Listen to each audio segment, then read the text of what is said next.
Olá, eu sou Neila Fontinelli e este é o Economia e Finanças, uma parceria da TV O Povo e do Instituto Brasileiro de Executivos de Finanças, o IBEF. E existem várias possibilidades de negócios entre os países de língua portuguesa, desde o comércio de artesanatos até grandes investimentos na área de energia. É possível verificar oportunidades que ainda não foram exploradas. E este é um dos temas do programa de hoje. Também discutiremos sobre as perspectivas da parceria público-privadas, as famosas PPPs.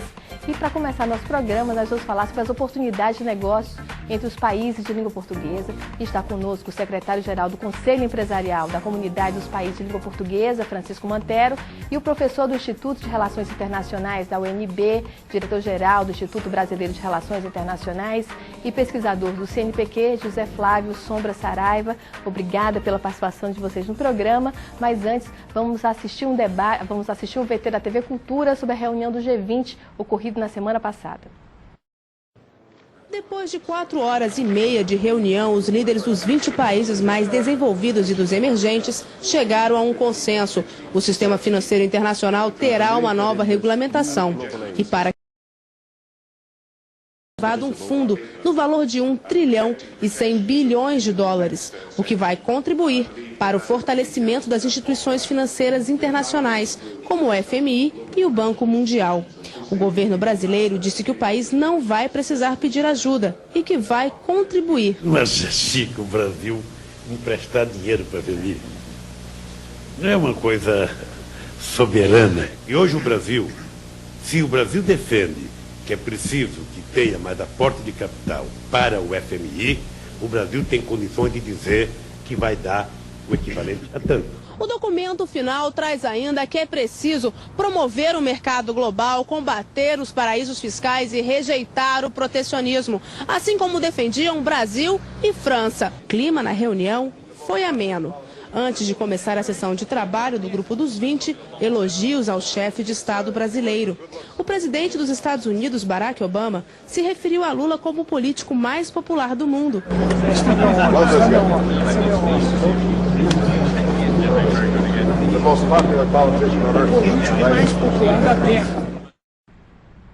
E nós voltamos aqui ao estúdio. Eu queria comentar com vocês essa reunião do G20, no que ela influencia nas relações dos países de língua portuguesa. Professor?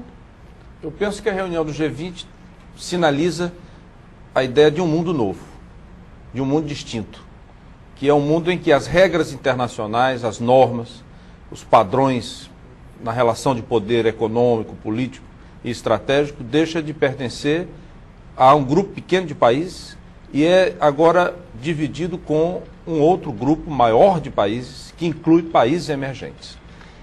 Doutor Francisco Monteiro. Eu estou muito de acordo com o que disse o professor e acrescentaria que, ou salientaria que entre esses novos países emergentes está o Brasil. E o Brasil é o país de maior relevância, chamemos assim, dentro da comunidade dos países de língua portuguesa, não só pela sua dimensão geográfica, mas também pela sua dimensão política e pela sua dimensão populacional. Ou seja, não é possível nós termos uma comunidade dos países de língua portuguesa sem um papel decisivo e até de liderança do Brasil. Eu acho que há aqui uma justiça que se faz em termos da comunidade internacional ao papel do Brasil, não só em termos políticos, mas também em termos económicos. Ouvimos o Presidente Lula dizer que o Brasil está em condições de poder emprestar dinheiro ao FMI, quando sabemos há uns anos o que eram as relações terríveis do FMI com o Brasil. É um marco histórico, né? E é, portanto, uma viragem histórica, exatamente. Eu acho que essa viragem histórica é profundamente positiva para a comunidade dos países de língua portuguesa.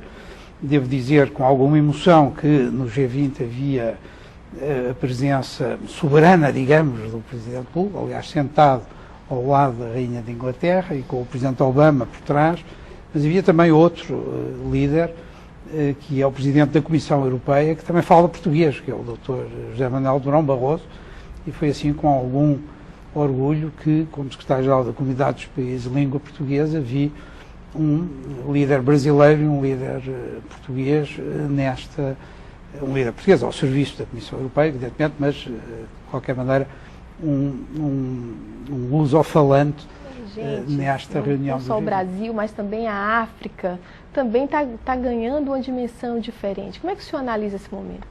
De forma positiva. Há, assim, uma ideia de que a crise financeira, a crise global, é apenas depressiva e que traz apenas riscos e contenções e protecionismo. Mas há também um mundo alvissareiro, que primeiro é o fato de que a governança econômica, política e estratégica da Terra deixou de ser coisa resolvida por esse grupo pequeno e socializou mais o processo decisório. Isso é uma transformação radical. E essa transformação que eleva o status do Brasil, referido pelo Mantero, que eleva o status da Índia, que é potência nuclear, além de econômica, da China, que já veio para ficar, e de parte de outras geografias da Terra, tem na África uma oportunidade extraordinária. Por quê? Lá há um crescimento econômico importante, que não foi apenas brasileiro, nem indiano, nem chinês. As economias africanas cresceram de 2001, 2002 a agora em torno de 5,5%, 6%. Um crescimento importante. Contenção de inflação, aumento importante das exportações nos seus produtos internos, no PIB.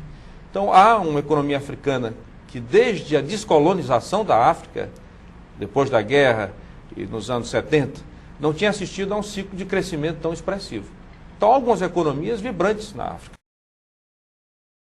Angola, país de língua portuguesa, membro da CPLP, é um país que vem crescendo a níveis extraordinários, da ordem de 2 dezenas percentual ao ano, quase 20% ao ano. Moçambique é um país que normalizou-se economicamente, lá do outro lado da África, na Índia, encostado à Índia, no Oceano Índico. Alguns países pequenos, e o Cabo Verde, que está próximo aqui a Fortaleza, é um arquipélago pequeno, modesto, mas que tem uma interação já econômica aqui com a nossa região. De forma que a África está inserida também nessa emergência de um mundo que estava oculto, né? De um planeta que, sendo agora tocado pela crise, terá que buscar soluções. E essas soluções então agora são compartilhadas. Professor Francisco Mantero, eu queria que o senhor falasse também sobre essas oportunidades. A gente está descobrindo a África agora. Nós até pouco tempo pensávamos em Portugal, mas os países africanos eles não eram pensados como oportunidades para ter relações comerciais. Como é que o senhor está vendo essa mudança, essa transformação nesse momento? Bom, eu acho que o Brasil já pensa em África há mais tempo, não é só agora. E isso, talvez o Ceará. Talvez o Ceará, não é? Eu digo, por exemplo, o Brasil foi o primeiro país do mundo a reconhecer a independência de Angola, por exemplo. E isso significa que já nessa altura, e a independência de Angola foi em 75, portanto já passaram 34 anos, não é? Portanto, já nessa altura eu acho que havia era dada já uma importância à África de língua portuguesa pelo Brasil. Desde a presidência do presidente Lula, esse interesse aumentou muito e tem uma expressão concreta. Não sei se é sabido aqui, mas há pelo menos cerca de 400 a 500 empresas brasileiras instaladas em Angola. Existem nas pequenas e médias empresas, até empresas individuais. Existem grandes projetos em Angola que foram executados e estão a ser por grandes empresas brasileiras, Odebrecht ou Andrade Gutierrez, é um exemplo. Também a empresa brasileira do Vale do Rio Doce tem uma presença importantíssima, não só em Angola, mas sobretudo em Moçambique, estando a desenvolver projetos em Angola, e poderíamos continuar a citar alguns casos, como por exemplo o caso do projeto do Porto de Buba, que é o que se espera venha a ser o novo porto regional da costa ocidental da África. Esse projeto está a ser levado a cabo por um consórcio de empresas angolanas e empresas brasileiras. Para não falar já no movimento contrário, há um grande investimento angolano em Portugal, por exemplo. Grandes empresas angolanas estão a tomar posições em bancos portugueses, a negociar participações em empresas de energia em Portugal, como por exemplo a Galp, que por sua vez com a Petrobras do Brasil e a Sonangol estão a conversar para explorar o petróleo de São Tomé e Príncipe ou ainda de Timor-Leste. Isto para dizer, portanto, que a ideia de que